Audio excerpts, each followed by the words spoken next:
अस्सलाम वालेकुम रहमतुल्लाहि वबरकातुहू।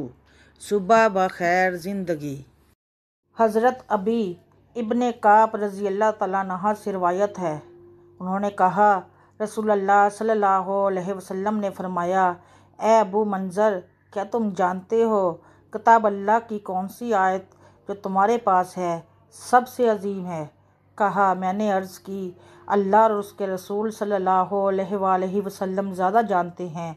आपने दोबारा फरमाया, ए अबू मंज़र, क्या तुम जानते हो अल्लाह की किताब की कौन सी आयत जो तुम्हारे पास है सबसे अज़मत वाली है?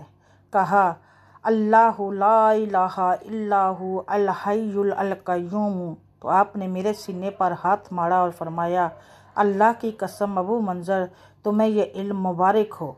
नबी अकरम सल्लल्लाहु अलैहि वसल्लम ने फरमाया, उस ज़ात की कसम जिसके हाथ में मेरी जान है, तुम मारूफ भलाई का हुक्म दो और मुनकर भलाई से रोको, वरना करीब है कि अल्लाह ताला तुम पर अपना अजाब भेज दे। फिर तुम अल्लाह से दुआ करो और तुम्हारी दुआ कबूल ना की जाए।